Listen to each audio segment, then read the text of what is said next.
দায়িত্বটা তোমার কাছে। ওইটাই বলতে চাইছিলাম আমি। তুমি যদি বলো যে 4টেতে এসে যাও, চলো কাজ করতে হবে না, ছুটি নাও, তোমরা ছুটি নেবে না, তোমরা খালি পয়সা গুনবা, এনজয় করবা কি করে? ভালো নেই, শুনছে না?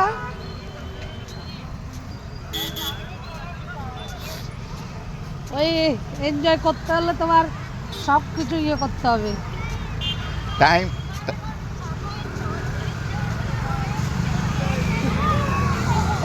টাইম দিতে হবে, টাইম। শোনো, আমি তোমায় বলিনি, তুমি বলেছো যে আমার এই সময়টা কবে আসবে।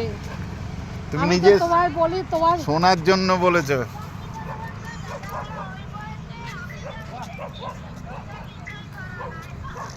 ওইটাই দাদা, তোমাদের বয়সটা তো দাদা সকালে যেত, রাত 9টায় আসতো।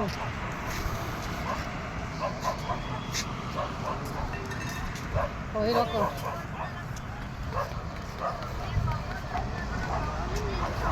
আমরা 5টায় বেরিয়ে জ্যাকেট নিলাম, জ্যাকেট নিয়ে তারপরে এসছি। না না, আমার তোমার না, সকালবেলা আসতাম, শরীরটা না আমার ঠিক নেই, জানো না, শরীরটা ভালো না বলে, মানে সকাল ধরে বললাম না মাথা যন্ত্রণা, দিয়ে তারপরে ওষুধ খেলাম, তিব্বত থেকে নিয়েছি, দিয়ে ওষুধ খেয়ে রান্না করলাম। তিব্বতটা এখন নিয়েছে ষোলরসের ওখানে না, দিয়ে রান্না করে খেয়ে দিয়ে তারপরে ঘুমালাম। তাও আসার অতটা ইয়ে ছিল না, তোমার দাদা সকাল বসে যাবে না।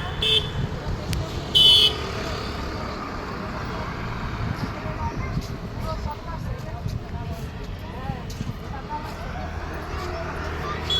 ঘরে পুরো আটকে যাবো, দিয়ে না চলো। চলো চলো, রিটার্ন চলো। হ্যাঁ